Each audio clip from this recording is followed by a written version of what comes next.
by the state of Arizona. Everybody was finalizing their roles, getting everything set. I started looking at new bands and deciding to get them ready for onboarding as far as conversation goes.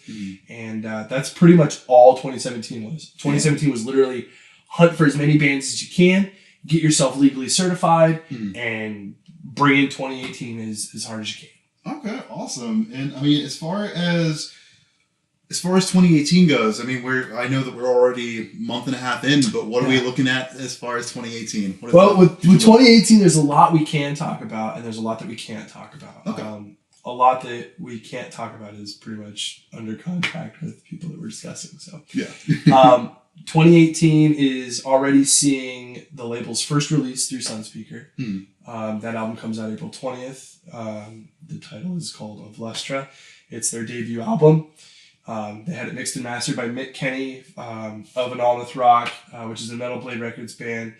He just did Carnifex's Slow Death record. Oh, yeah. Yeah, so that was a really, really rad release to have his name on. So we decided through, recommendation of our publicist, Rebel Pyro Management, that having Sunspeaker go to Mick Kenny would be a good idea.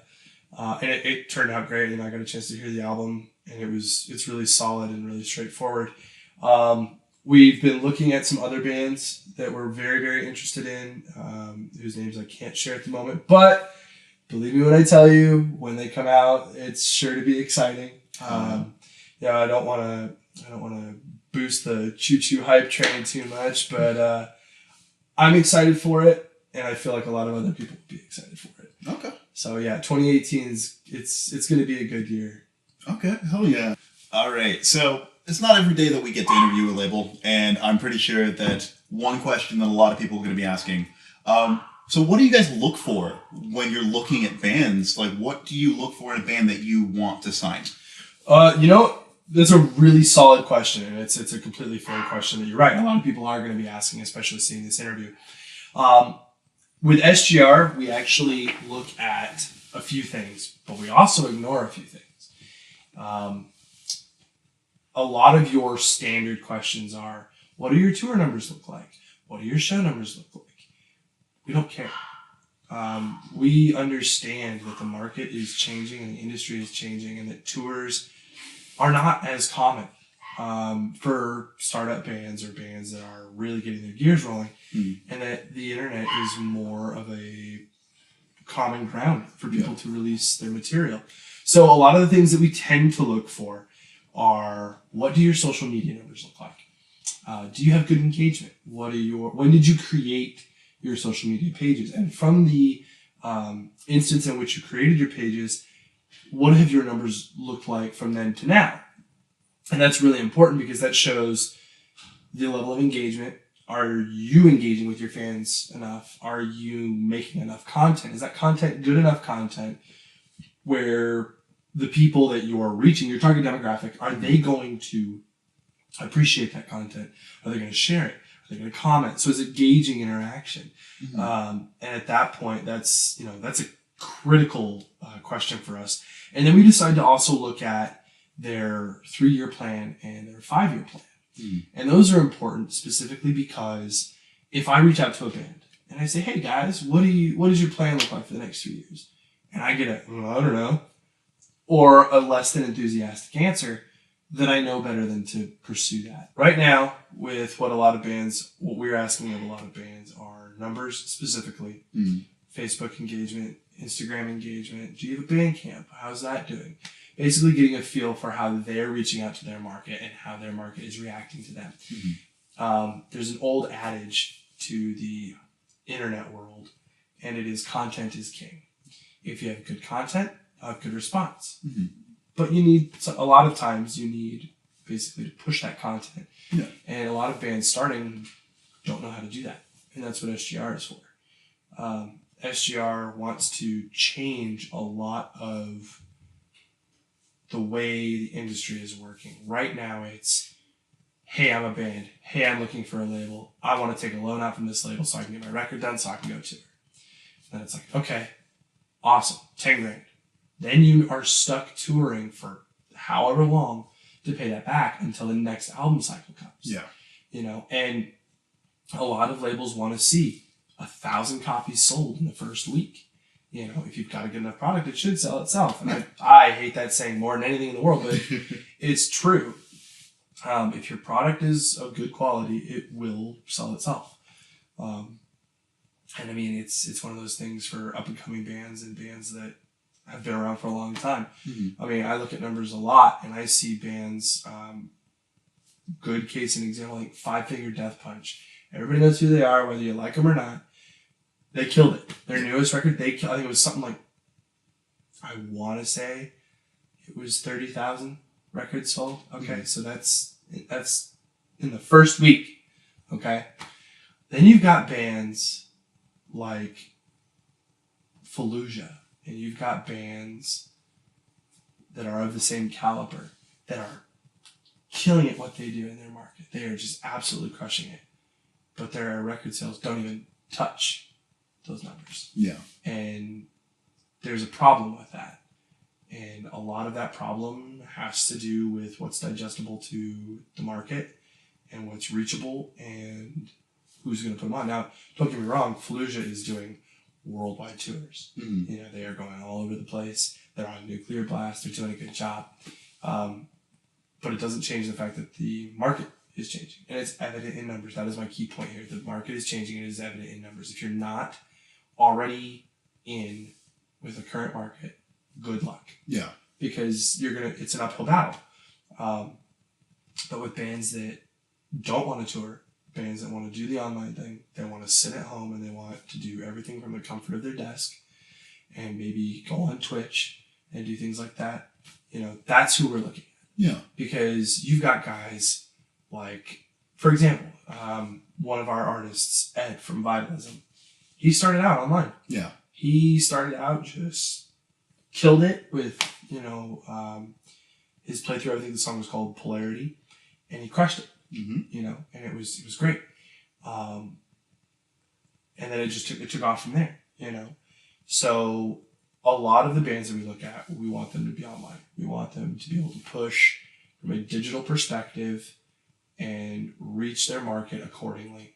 And we don't think that, you know, touring needs to be a metric that we have to hold you accountable for. Yeah. Now, that is not to say that if your band wants to go out and tour, if your band wants to play shows, please, by all means, do so. Just understand that's not something that we're necessarily interested in. Okay. You know, if you want to do that, again, like I mentioned, do it and absolutely crush it, because that is another facet for releasing your content.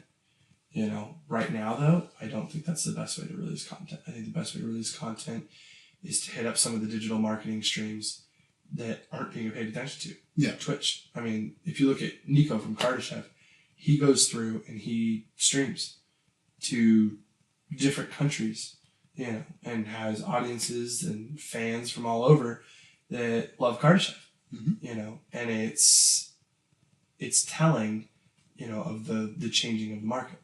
Absolutely. So feeding off that point for a second, what do you think that extreme metal needs in order to get to that same point as rap, as pop, as the things that you'll hear on the radio and see on TV at the moment? To receive like the commercial notoriety from the Grammy committee, if you will. Well, it's going to take a lot. I mean, you've been having issues with that since, you know, Metallica's Master of Puppets was beat out by Jethro Tull. You know, and that Jethro Tull's not a metal band at all. You know, so, I mean, to get that notoriety, you're going to need a lot. I mean, most recently, with 2017, we just had Mastodon win a Grammy for Sultan's Curse. You know, and that killer track, it's a killer album, you know, it's great songwriting.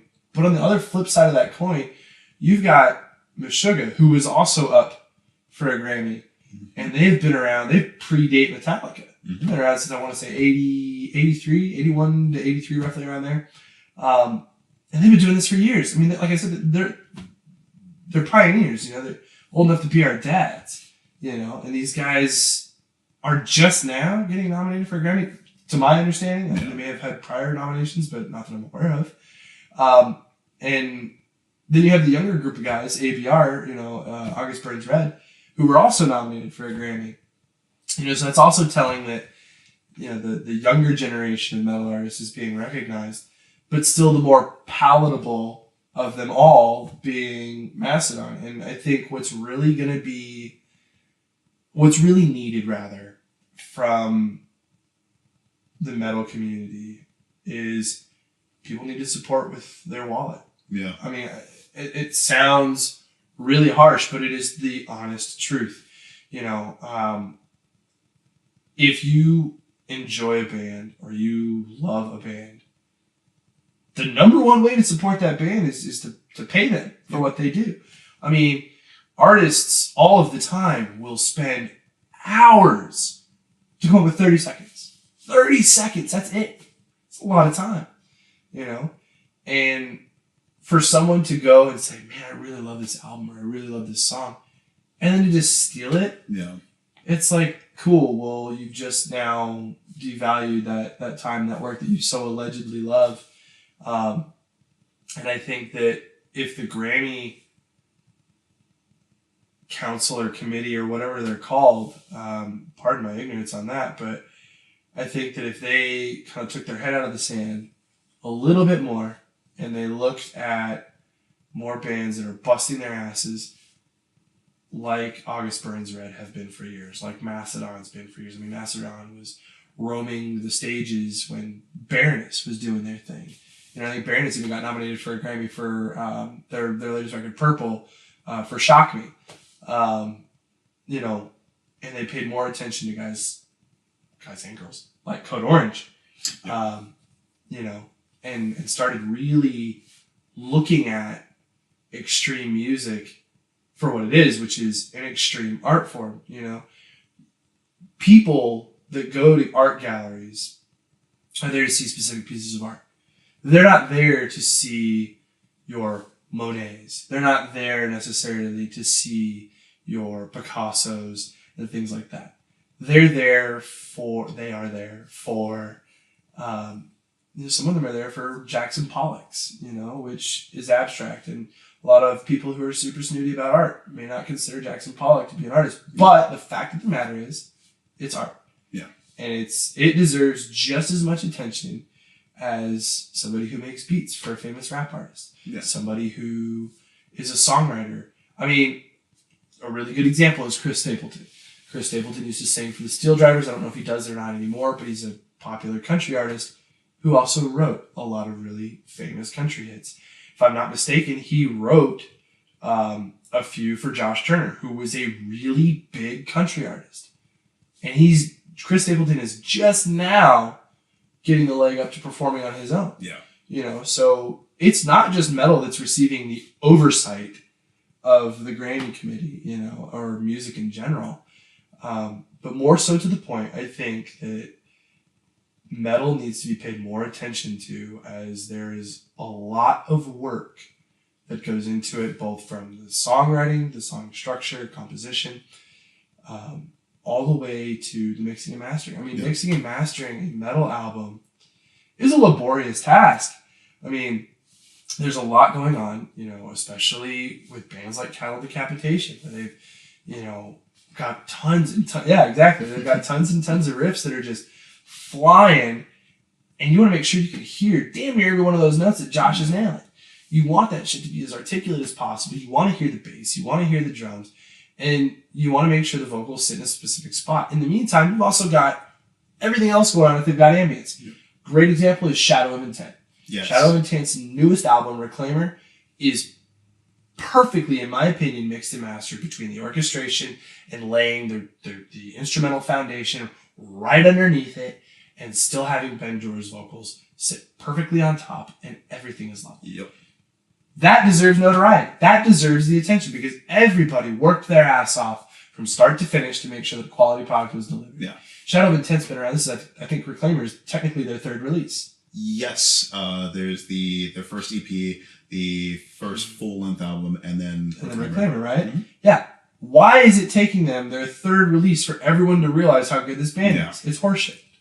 And I think that is the same argument for a lot of bands. I think, to bring up a band that is on our label that I think, not to blow our own horn, but I think deserves a lot of attention, is in fact Kardashev. Mm-hmm. Kardashev, released Progression, which wasn't on a physical copy. They then released Excipio, which did really well and received great reviews, but still found them not really going anywhere, which was odd to me. And then they released Peripety, which received even better reviews. And then they released the Almanac, their second full length. Yeah. And now it's like, it's got this ramp up and everybody's about it. And it confounds me that people don't pay attention as much as they should. Yeah. And back to my point earlier, if people who did pay attention supported with their law, because ultimately at the end of the day, a band is a business. Mm-hmm. If you support a business, you support it monetarily. You don't just walk into the business and say, hey, Joe, you got a great product. Cool, thanks. I'm out. See you later. Yeah. That does the business no good. That foot traffic needs to convert to sales. Same thing with a band. Mm-hmm. That appreciation needs to convert to a sale in order for that band to keep doing what you love so much. Nobody wants to be in a metal band. The story goes, nobody joins a metal band for the money. They do it because of the creation. Wouldn't it be nice if you could do it for the creation and, oh, hey, cool, as an added perk, I also get paid? Yeah, be able to support yourself doing what you love. Why is it that it has to be, I'm a starving artist? Do not take pride in being a starving artist. Go out there, bust your ass like everyone else, and change the market. Yeah. Make it acceptable. Make it unacceptable for you to be a starving artist. Yeah. If you're doing what you love and you believe in it, and the people that support it believe in it, you should hold them accountable. So that actually leads me to another question then. So in regards to the artists, in that a lot of them have to supplement their income. Oh yeah. There was recently a bit where Flesh God Apocalypse went off on bands that use Patreon to supplement their income. But basically saying that you shouldn't have require your fans to pay monthly in order for you to perform for them. And they went off, it was kind of directed more towards bands like Elysian, who do have monthlies, who do have a Patreon to set up and do supplement their income with that.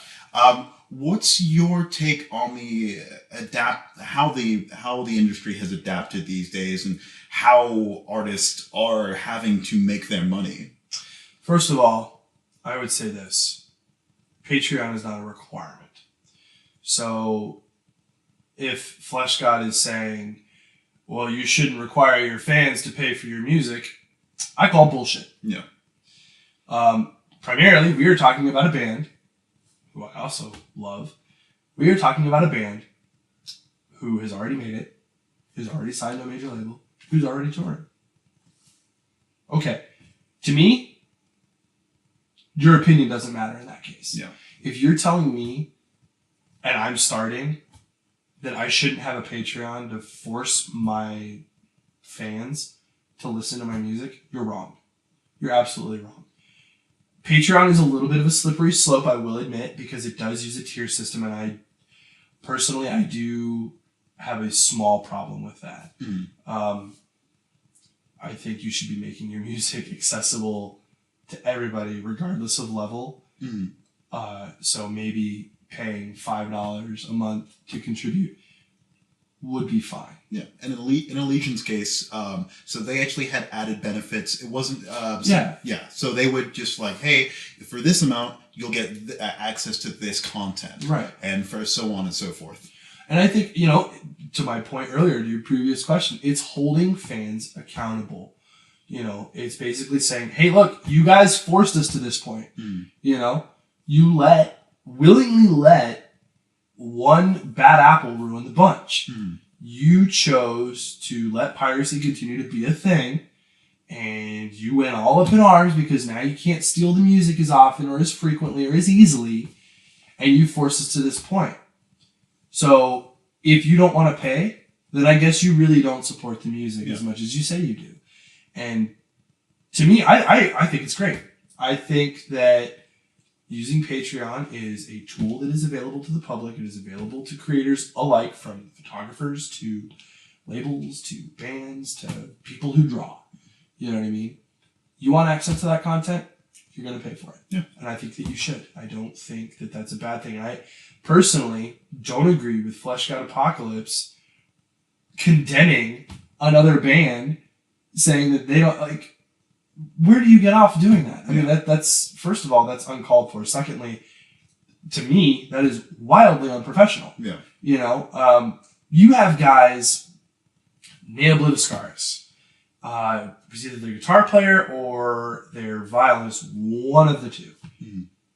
I read somewhere, and the numbers may be wrong, so take this with a grain of salt, that one of their members quit a job as a train conductor making the equivalent of $90,000 a year to play Nail Blue Scars. That's dedication. Okay.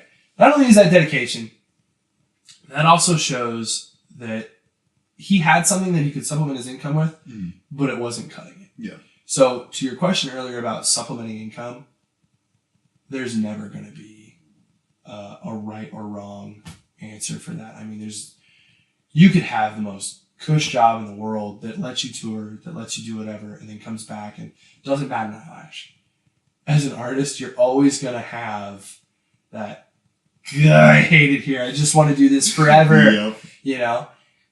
Because that's everybody's dream. Yeah. You know? Yes, guys, we all sit in a sweaty van. We all smell like farts and ass. But we love it, and we like playing for you. So come out and buy.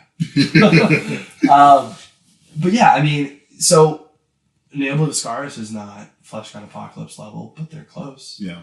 I mean, and that's an extreme case. You know, $90,000 a year. Like most people would just like, no, I'm good. Get a fill in or backtrack it, and I'm going to stay home. If you guys need money while you're out on the road, let me know. Maybe I'll hitch a train to come see you or some shit.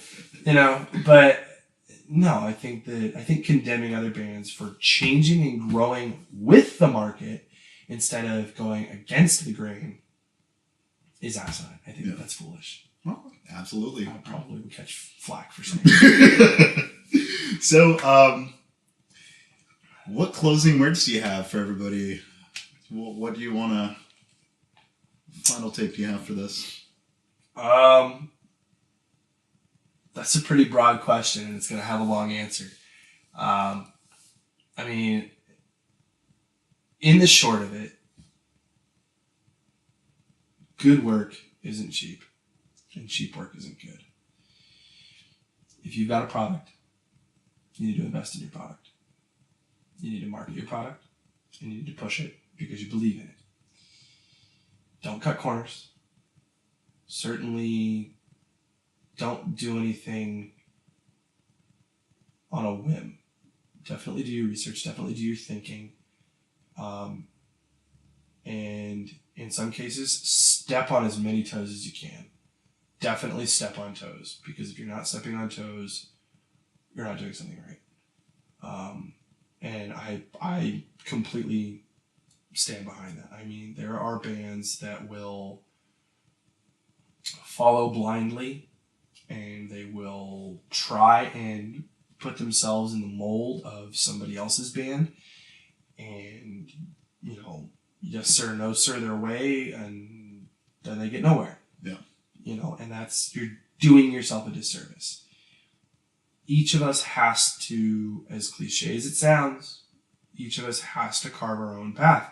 There is no right or wrong way to do it. You have to find the way that works best for you. And it may take a year. It may take 5 years. I mean, I've been in bands since I was in high school, you know, and the band I'm in now finally got it right. Yeah.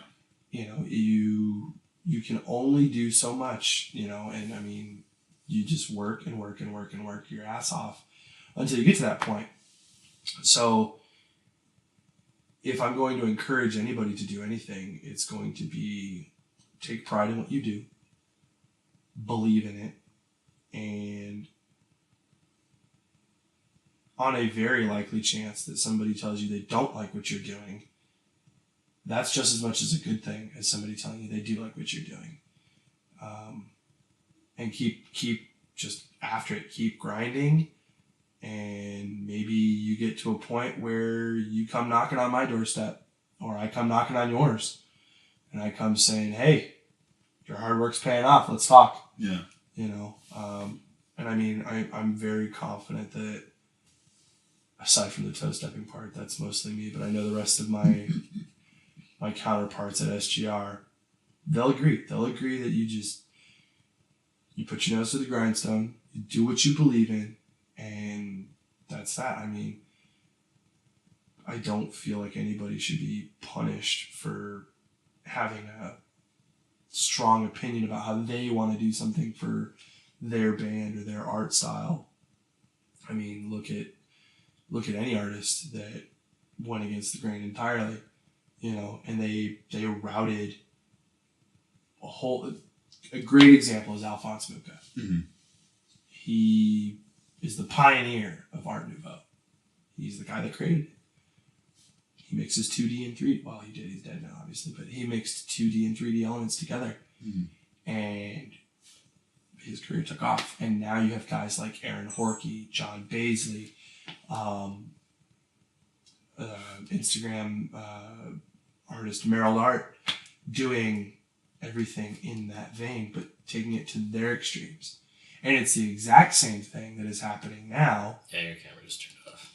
That's fine. We'll just finish on this one. It's the exact same thing now with tech death. Mm-hmm.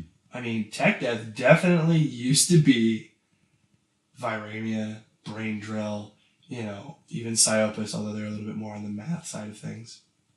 But how fast can you sweep? How many notes can you play?